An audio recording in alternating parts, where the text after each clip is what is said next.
Next time. Next time, you will tell what to do.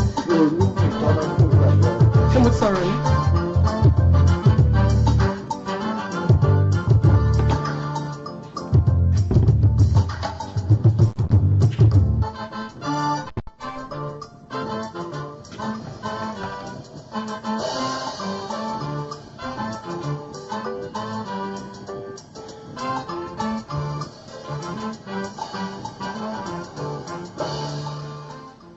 A very beautiful morning out there, and you're welcome to In the Papers on iPower 102.7 FM, your daily nugget for stories making headlines inside Nigeria and, of course, outside Nigeria.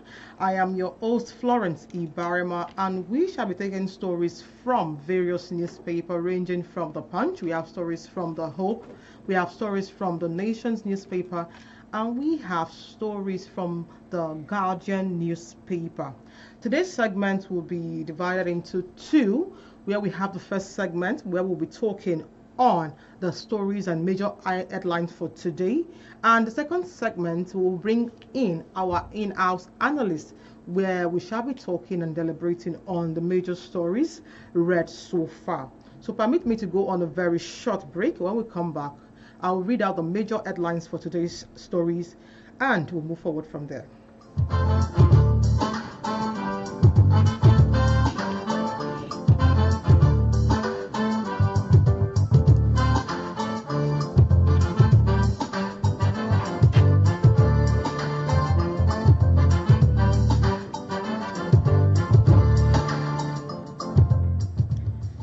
Glad to have you back. You're still listening to us from iPower 102.7 FM, and the program is In the Papers, your daily dosage of stories making headlines in today's newspaper.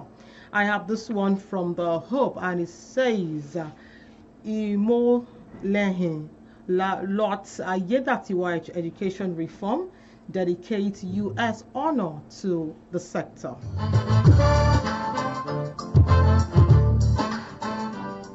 I also have another headline from The Hope, and it's talking on insecurity. It says, Ayedatiwa urges public collaboration with government.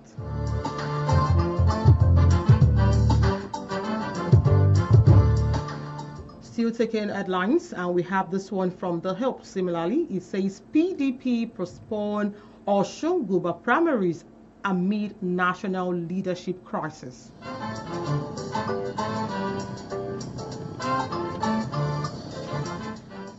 Away from The Hope and now to The Punch, where we have this one. It says, resident doctors threatens to resume strike.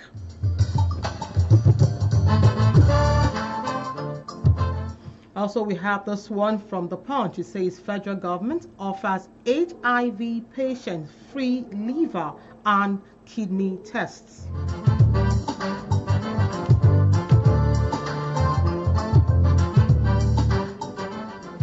And also talking politics, we have this one from Lagos. It says, Sanwo-Olu's wife canvasses support for GBV survivors. And that also was from The Punch.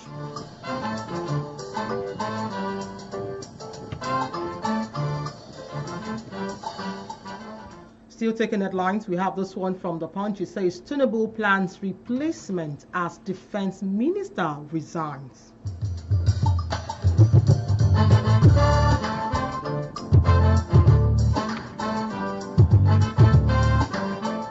And lastly, we have this one, North-based kids demand right to protection. And with that, we'll go on a short break. When we come back, I'm going to read out the stories for today.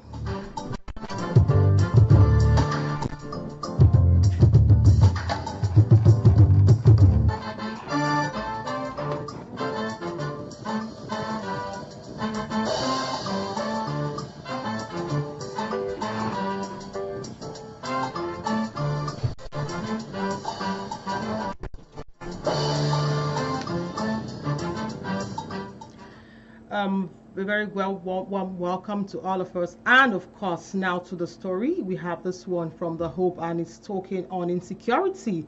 And it says, Ayedatiwa urges public collaboration with government. And now the details. Ondo State Governor Dr. Lucky Ayedatiwa on Monday declared that security consciousness is the responsibility of every citizen, describing it as a continuous journey requiring the public to join hands with government and nipping the evil in the bud. He affirmed that safeguarding lives and properties remains the cornerstone of his administration under the Our Ease Policy Trust. The governor made the disclosure at the Ondo State Security Network Agency, otherwise known as Amotekun Corps, at its headquarters in Alagbaka, Akure, while commissioning the outfit's newly completed Command and Control Center and Training Auditorium. The event also featured the maiden annual general meeting of the Amotekun Corps. Ayedatiwa described the facility as crucial and improving operational efficacy, intelligence coordination, and officers' tactical readiness. He praised the Corps leadership under Commander Akogun Adetunji Adeleye for the exceptional commitment and sacrifice invested in constructing the command and control of the center. For details of that story, see the Hope newspaper with that headline. Ayedatiwa urges public collaboration with the government.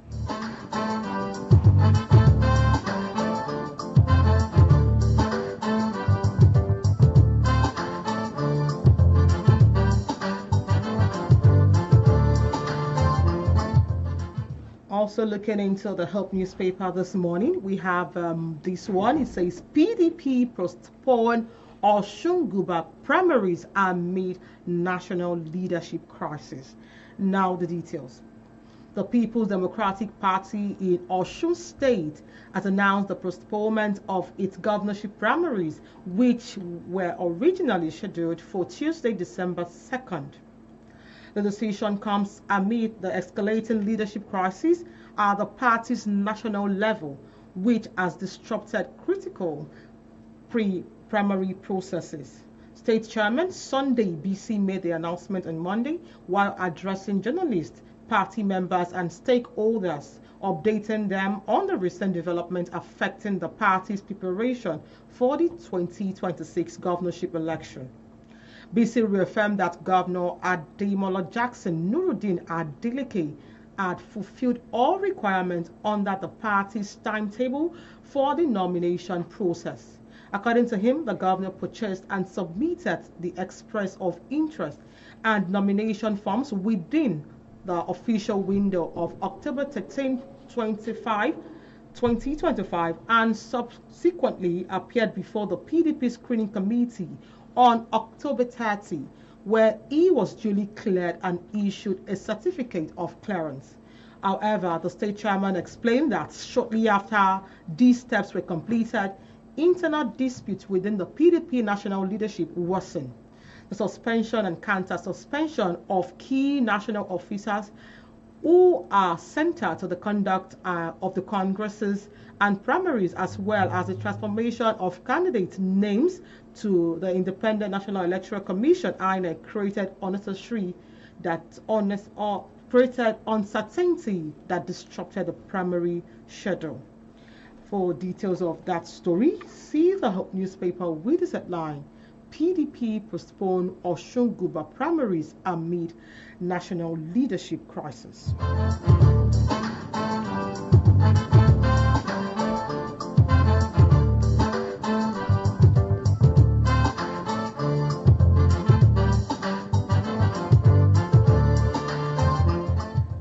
Away from the Hope and now to the Punch, where we have a story on health saying resident doctors threatens to resume strike. Now the details.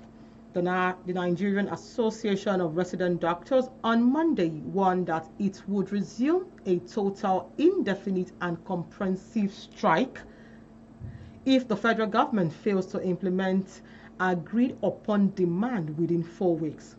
The announcement was made in a communique issued at the end of the NAD Extraordinary National Executive Council meeting, signed by its President Dr. Mohammed Suleiman, Secretary General Dr. Shuaibu Ibrahim, and Publicity and Social Secretary Dr. Abdulmajid Ibrahim. The association had suspended its definite strike on Saturday after 29 days of industrial action following the signing of a memorandum of understanding with the government. The MOU committed the government to meet NAD demands within 4 weeks. The communique stated the strike is suspended for 4 weeks to allow monitoring of implementation. It added that the NEC had reviewed progress on various agreements with the federal government. On the 7th month arrears of the 25 and 35% consolidation medical salary structure review, it's noted that the integration personnel payroll and information system had proceed payment up to December 2023, except for some failed or omitted payments which NAD will reconcile with IPPIS. For details of that story, see the Punch newspaper with this headline: Resident doctors threatens to resume strike.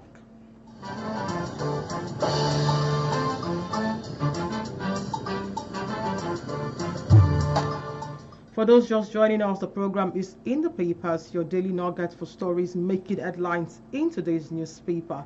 And we have been taking you through stories and headlines from today's newspaper. I have this one from the Punch where it says Sanwo-Olu's wife canvasses support for GBV survivors.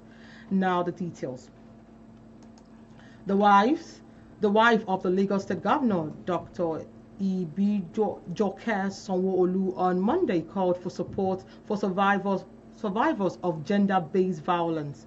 This was as she unveiled the remodeled police gender-based violence and family support unit at the Lagos State Police Gender Unit. Addressing the gathering at the event, Ms. Sanwo-Olu stated that the remodeling further affirmed that the state's collective effort to tackle gender-based violence, noting that the facility had been repositioned to give hopes, healing, and a timely response to survivors of domestic violence and gender-based violence across Lagos. She emphasized that the unveiling coincidentally falls within the 16th day of activism against gender-based violence. 16 Days of Activism is a global annual campaign to end violence against women and girls running from November 25 to December 10. According to the governor's wife, this yearly annual global campaign highlights the growing threats of technology, facilitated gender-based violence, and calls for actions from government, tech companies, donors, and individuals to combat the menace. She said, and I quote, "Gender-based violence is not just a crime, it's a violation of humanity, a breach of dignity, and remain one of the most pervasive human rights violations of our time, affecting nearly 1 in 3 women globally." While soliciting support from all stakeholders to tackle the menace across the state, she reaffirmed the commitment of the state government to addressing the challenge of GBV, noting that the newly remodeled center is a testament of the government's intervention. For details of that story, see the Punch newspaper with this headline: Sanwo-Olu's wife canvasses support for GBV survivors.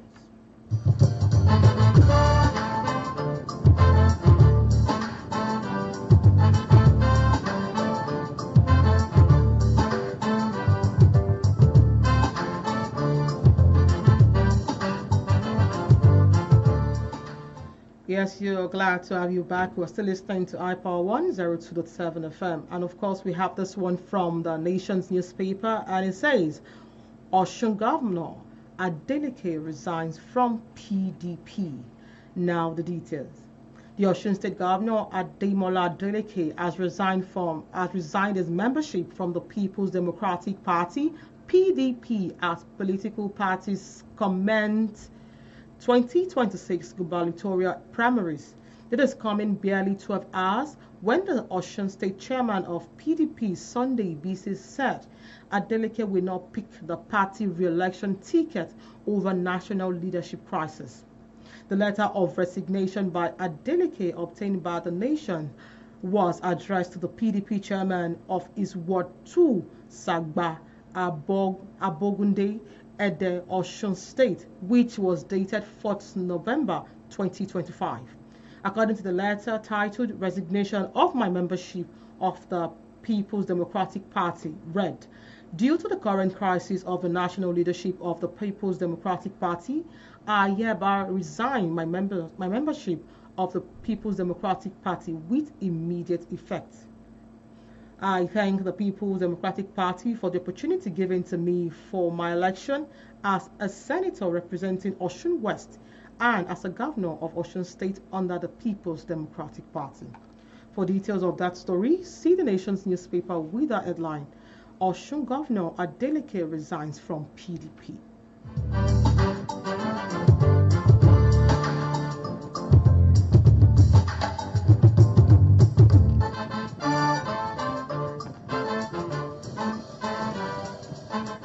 Also, we have this one from The Punch, and it says, North-based kids demand right to protection. Children from Jigawa, Katsina, and Kano State have urged the government and the media to ramp up support for protecting kids' right to education, nutrition, and justice in what appears to be powerful cry for action. Arewa Punch observed that the children's call came as the word marked the 2025 International Children's Day on Thursday. The heartfelt appeal emerged during the UNICEF-organized children panel discussion at Thai Guest Palace in Kano, drawing young voices from across the northern states to spotlight urgent threats to their future amid global commemorations. Panel members Fasal, Yusuf Fari, and Lailai Ayo, students unpicked from schools in Kano, led the charge, stressing the media role in raising awareness. More so, Rayman Dauha turned the spotlight to healthcare gap, stressing we need better public services. Access to doctors and medicines shouldn't be a luxury, she passionately declared. According to Miriam Abib, a member of the students' panel of discussion during the event, addressing broader abuse, child abuse and poor hygiene in our environment are holding us back. The media must tell our stories louder. For details of that story, see the Punch newspaper with its headline, North-based kids demand right to protection.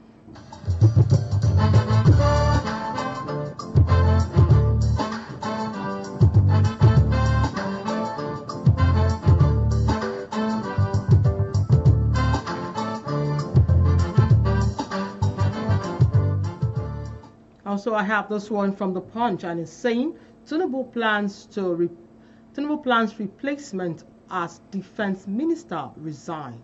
Now the details.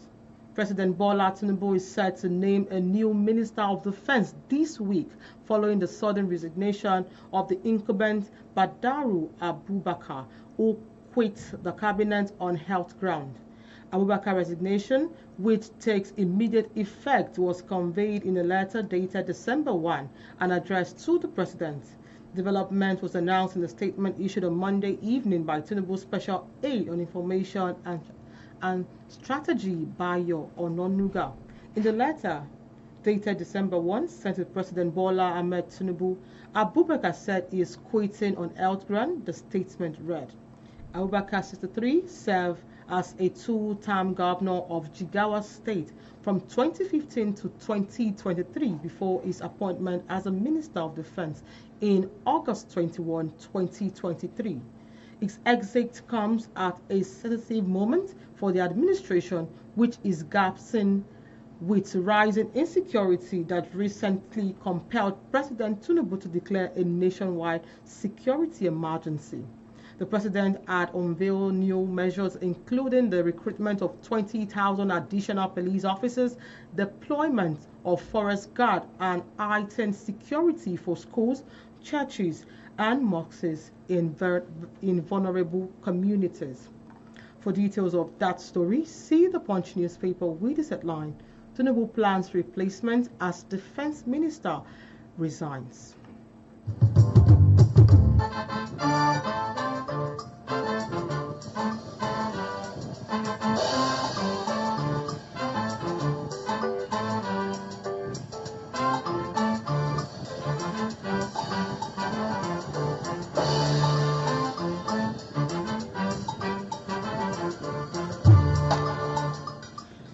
Glad to have you back. You're still listening to us from iPower 102.7 FM, and the program is In the Papers. For your feedback, comments, you can join us on our studio line 0816-552-4699. 0816-552-4699. Also, you can reach us on 0813-274-7339. 0813-274-7339. Also on all our social media handles, we have ourselves on Facebook, iPower 1027 FM. iPower 1027 FM. On Instagram, likewise, we have ourselves on TikTok, iPower 1027 FM. And of course, on X, we have it as iPower 1027.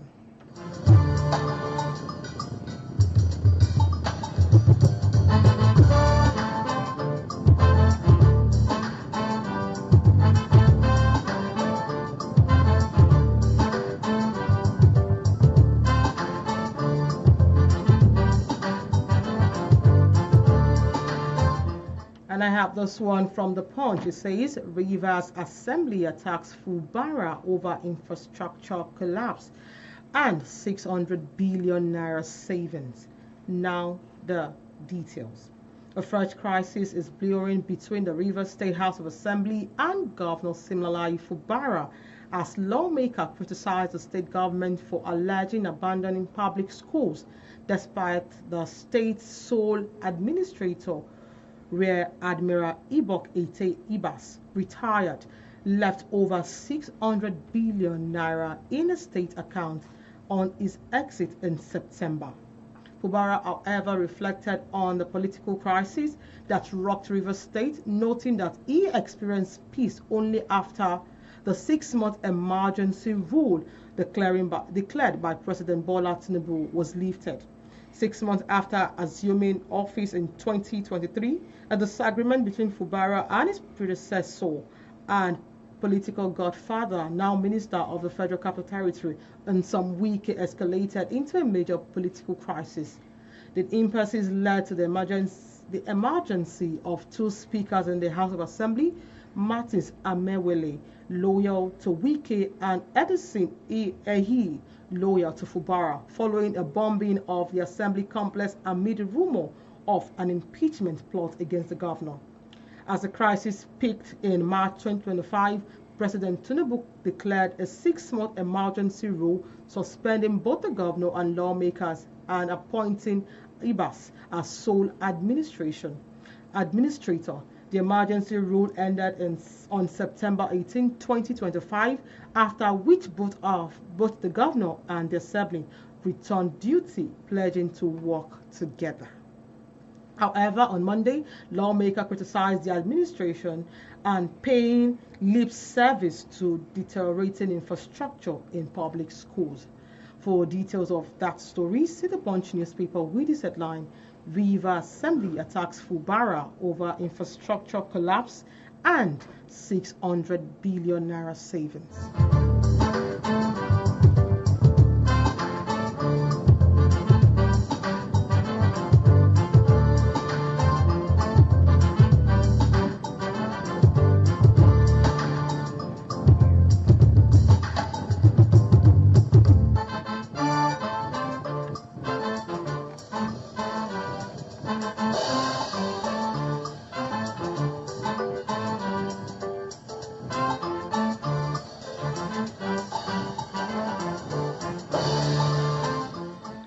back. You're still listening to us from iPower 102.7 FM. And of course, the program is In the Papers, your daily dosage of stories making headlines in today's newspaper. Yes, we're on to the second segment of the program where we'll be inviting our in-house analysts to talk on the stories read so far. And it's my pleasure to welcome Mr. Akin Adebayo into the floor this morning. Good morning. A very good morning to you, sir. Good morning to our dear listeners. Thanks for having me on the program. Yes, I'm sure you've actually heard and followed up on the stories read so far. Very well. And of course, I would like us to talk about it, beginning from the insecurity. That was from the Open newspaper where we have Ayedatiwa urges public collaboration with the government. What do you have to say about that? Thank you very, very much. The issue of insecurity is not just limited to Ondo State. Okay. It has been a national issue. But let us limit ourselves to Ondo State, which, according to the paper, the news rather from the Open newspaper. Now, like we have always said, insecurity or security, let's put it this way, is local. Okay. In a case whereby we begin to have under the exclusive list in the Constitution of Nigeria, the sole responsibility of the governor or the president, which is primary, is to provide security. Okay. And I think from what we've read so far, the governor is taking it or is tackling it headlong. I think Ondo State has suffered a level of insecurity probably in the past, considering what happened then in the church in Obo, whereby people were killed in the church during the church service. And Amotekun Corps, which the governor has just given their marching order now to employ additional ends in making sure that the state is very much secure, is a welcome development. And for the governor to have called for a collaboration, like I've always said, security has gone beyond just bearing ammunition. It has to do with intelligence gathering. And how do you do that? Is by when you have a good rapport, when you're in good collaboration with the citizens. They are the ones that can actually update us on the state of insecurity in our various areas. That's why we always say that when you see something, you say something. Okay. And there are many lines out there that the Amotekun Corps has provided that in case you say anything that probably is threatening your security, put a call through. So I think for the governor to have ordered the state government and the Amotekun Corps to get more ends, I think it's a welcome development. And I think by putting the such thing in place, no doubt, we should be rest assured that the states will be more safer, particularly considering our borders and our forests, where these people do hibernate. So I think it's a welcome development. Thank you very much. Talking about their inclusion now to be more recognized, what can you say about it for the Amotekun Corps? Yeah. They are now very, very much projected publicly, and they are actually giving the grounds to actually explore more beyond how they were perceived earlier before now. Yeah, like I said the other time, the person actually introduced the Amotekun Corps, the late Akeredolu, actually pushed it to a very reasonable level. But with what is happening presently now, and the order that the governor has just given, particularly to the National Assembly, that they should make sure that they amend the constitution to accommodate state governors to provide their own security. So since Amotekun is already on ground, and if you should look at the performance of Amotekun, I think it's commendable. Yeah. So, but all the government needs to do now is to making sure that the Amotekun are given what they actually need. Provisions are made, particularly, there was a time that we had the issue of maybe employment letter and stuff like that. Now, giving them an employment letter, securing their life probably through insurance schemes, pensionable programs, no doubt, would make them perform more better. Amotekun is more of a state police, let's put it that way. Yeah. Because even if eventually the constitution is amended to accommodate state policing, I think the Amotekun Corps will be put into a very serious consideration here. Okay. And aside that, the more sophisticated ammunitions will be provided for the Amotekun Corps and more intelligence gathering. Like I said the other time, people somehow find it easier relating with the Amotekun Corps because they are people that speak our language. We understand them. They speak Yoruba. And I can assure you, the same will be applicable in other states, other regions, whereby their indigenes are employed to be the security of the various states. So, to me, to a very large extent, is a welcome development. The Amotekun, they are more being recognized. They are more being integrated into the system. Information are being channeled to them through the government, and so many other developmental things are happening, particularly when it comes to the issue of security. Thank you very much. Thank you very much. Also, let's just take a quick look at the story we have from The Punch, where it says resident doctors threatens to resume strike again. It was only yesterday we actually read about them calling off the strike, and after giving a 4-week ultimatum to the government. Now they're threatening to call for a strike again. What adverse effect do you think this would do to the public as a whole, and even to the doctors themselves and the government? Thank you very much. To the doctors themselves, they have nothing to lose, except probably for the benefit that they've been deprived of rather. Now, the people that actually has a lot to lose are the public. We, the public. We need these people.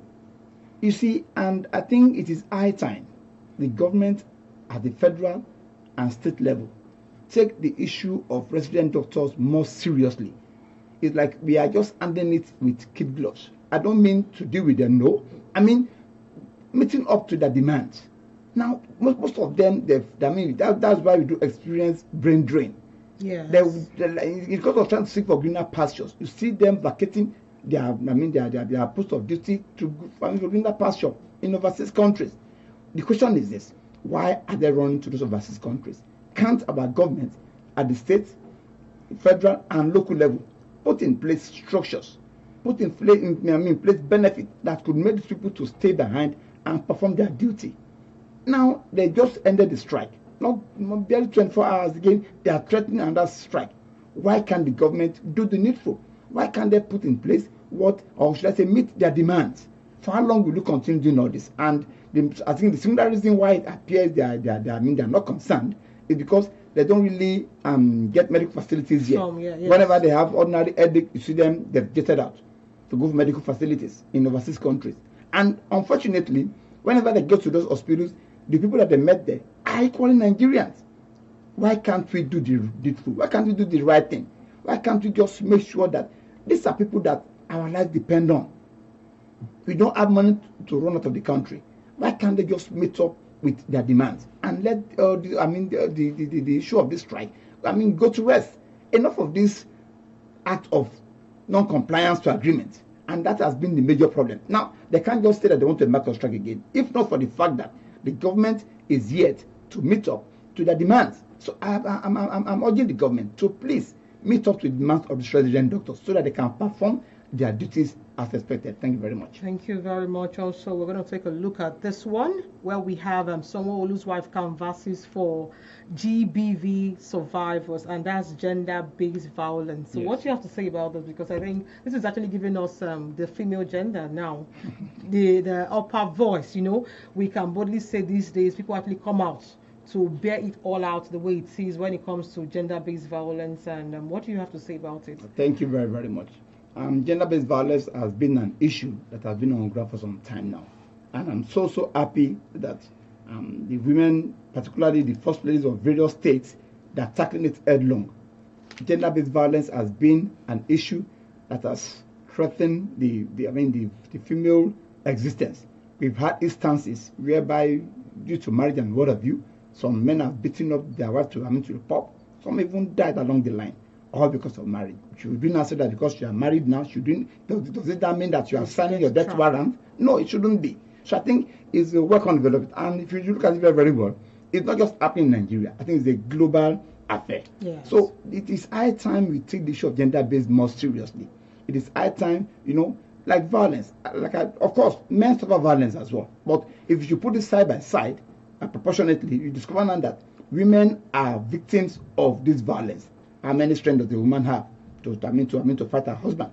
So you understand. So to me, it's a work on development, and I think back in Ondo State here as well. I think our governor too has been canvassing for this gender-based violence, how it's going to stop and stuff like that. And most importantly, there should be more awareness. Ladies should know their rights. Women should know their rights.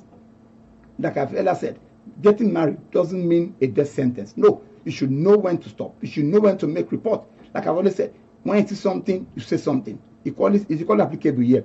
When you experience something in your marriage, particularly when you begin to threaten your life, forget about the culture, forget about the tradition. Your life comes first. Your life comes first before the tradition, before the culture. So you make sure that whenever you're experiencing any form of violence, particularly battery, and emphasizing on it, battery, you make sure that you report to the appropriate quarters to take up the necessary action. Thank you very much. Thank you very much. You're still listening to us from iPower 102.7 FM, and the program is In the Papers. We'll take a very short break. When we come back, we continue with the analysis for today's story.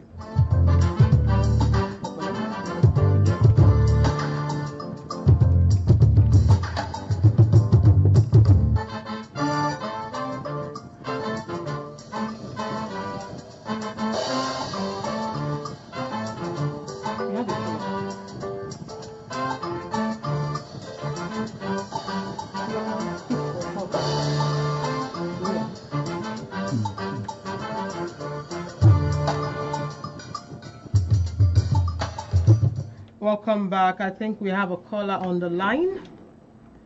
Hello? Hello, good morning, and where are you calling us from? Hello?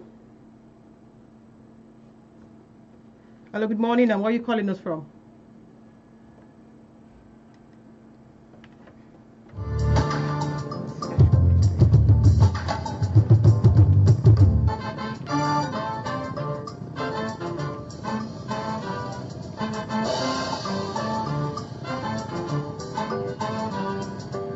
I think we lost that caller.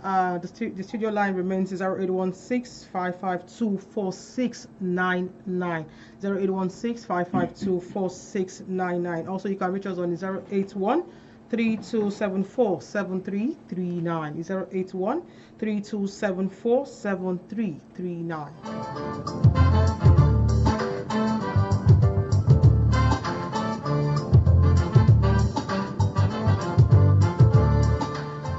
Yes, we still have our in-house analyst in the building, and of course we've been talking on the various headlines read so far and doing justice to what we think or what is obtainable as regards to the story.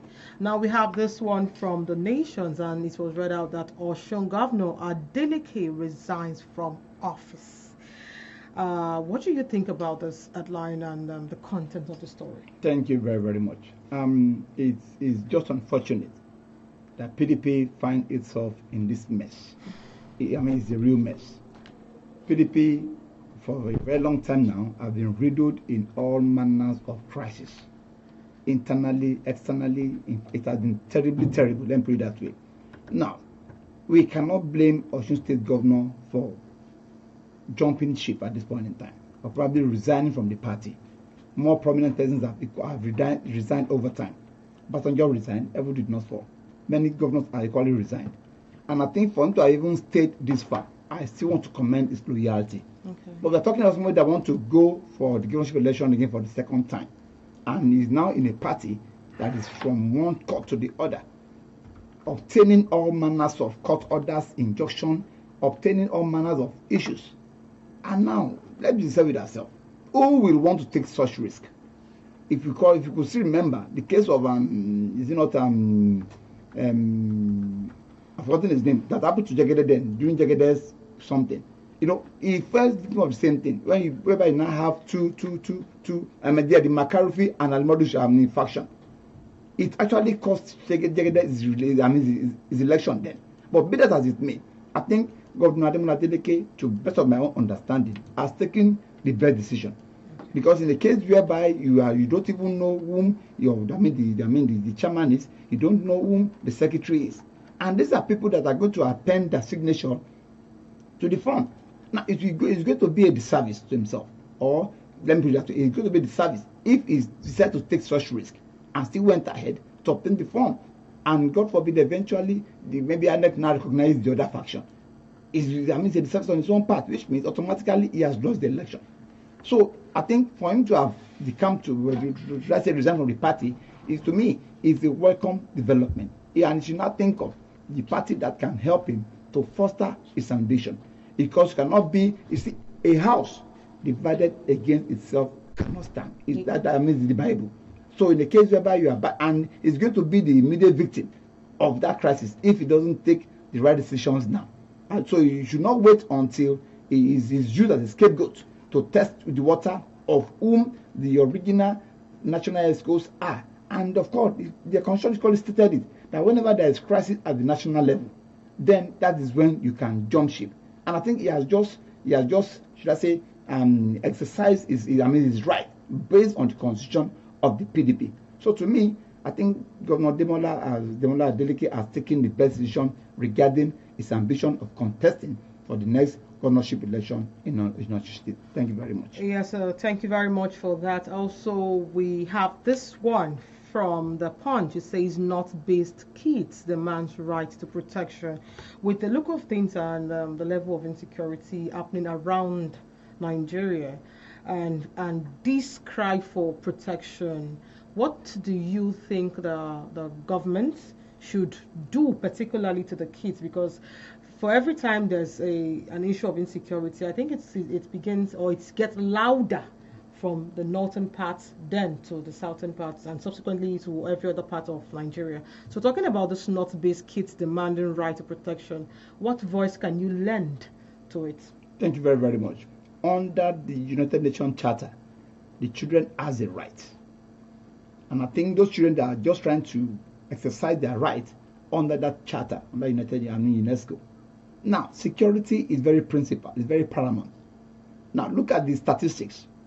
People that are falling victim of these kidnappers, of this banditry, of this assault, as the case may be, has always been the children. So, which means that the perpetrators of this heinous act knows their target, knows their onions, and those are the children. Why are they going to schools? Some students are released today, some are picked again the following day. Now they've now turned those children to porn. And the question is this: what is the state governor doing about it? The state governors that are supposed to be the chief security officer of the state, they are still the one that you will hear them saying all manners. Most of them are these guys apologists.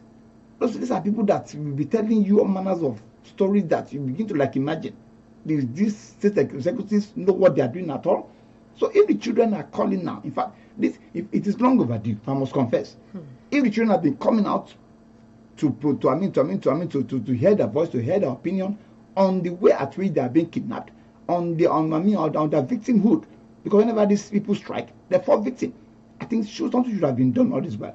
But it's so unfortunate that's where the children find themselves, total obedience to religion, total obedience to order, to dominance. And it has really diminished their right. So I think for the children to have come out now to ask for their right of protection, they are not saying that you should give them food.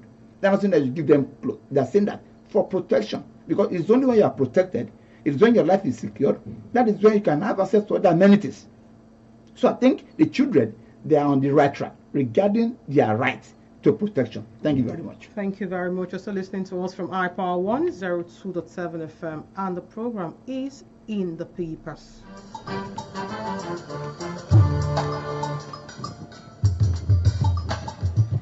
To reach us on our studio line, it's 0816 652 4699, 0816 552 4699, or 0813 274 7339. Also, to give us a feedback on our social media handles, we have it as iPower 1027 FM, iPower 1027 FM.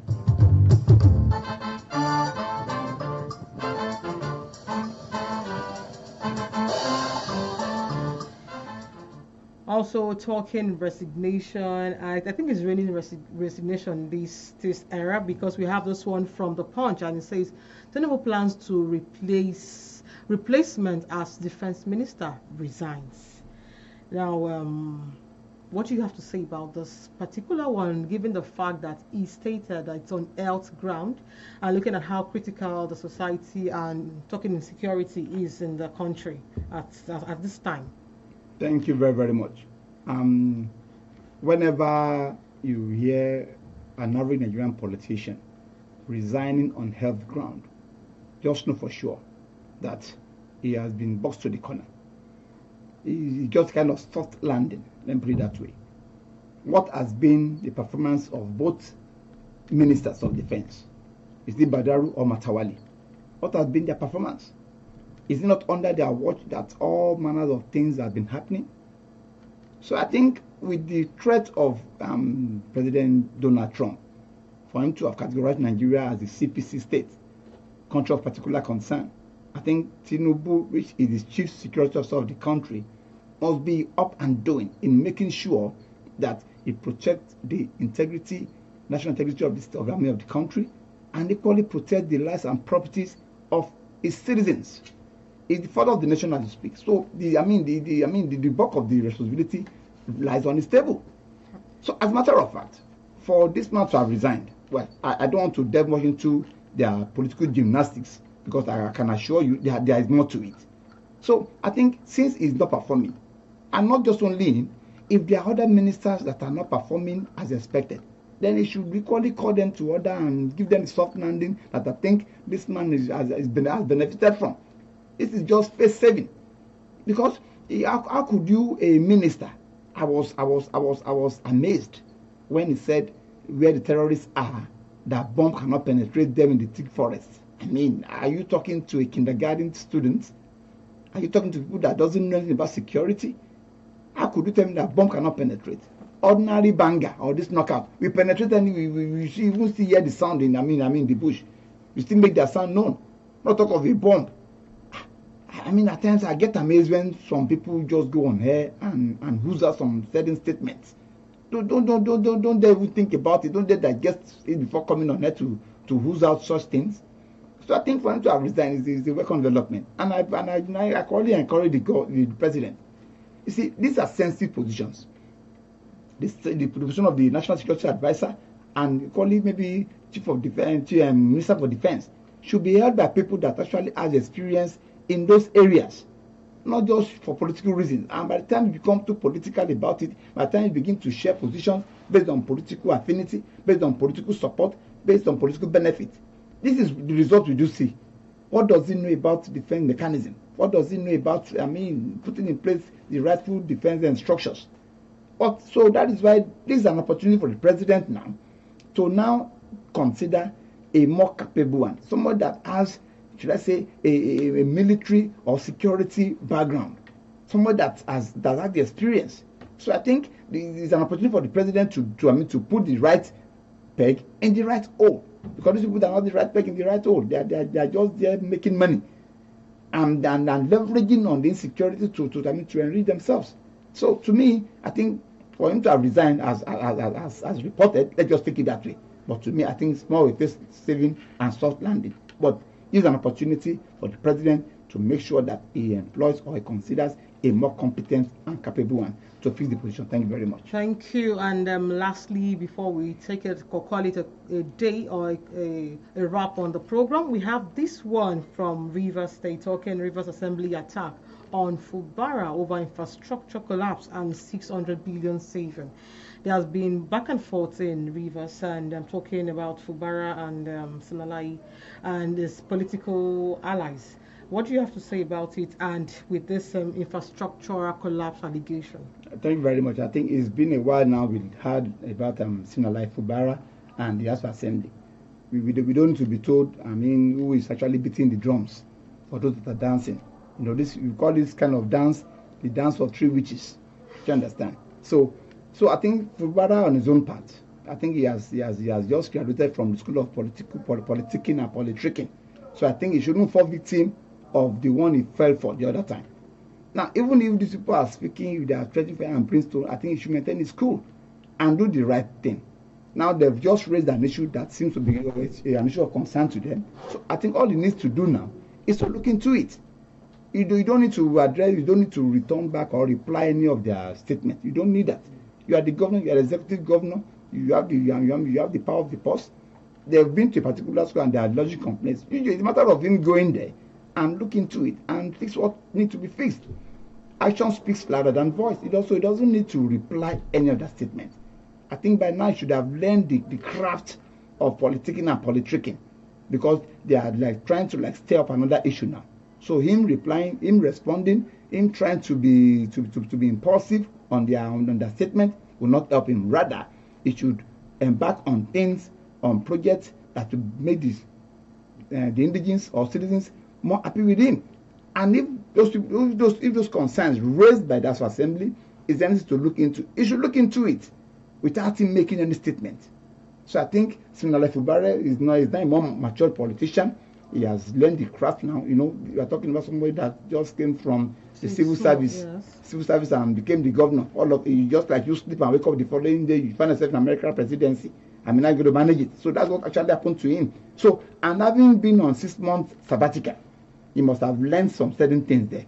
So I think that that assembly now should know that they are now dealing with a more matured, more experienced politician now, that he will not again fall victim for what happened to him the first time. Like the other goes does, once beaten, twice shy. So I think from a life Bara should just do the needful and avoid any form of press optics and do the right thing that can just silence the House Assembly members. Thank you very much. Thank you very much. And with that, we'd call it a wrap on the program. But before we do that, we're going to go on a very short break. When we come back, I would take us through the major headlines again, a recap of them, and we just call it a quick on the program this morning.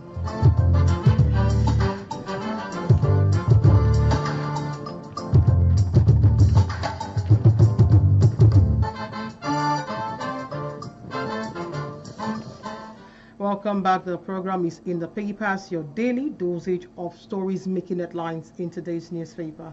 We told you from the Hope newspaper that Ayedatiwa urges public collaboration with the government. We also informed you that from the Hope newspaper, likewise, PDP postponed Oshunguba primaries amid national leadership crisis. We also informed you from the Punch that resident doctors threatens to resume strike. Likewise, we informed you that Sanwo-Olu's wife canvasses support for GBV survivors.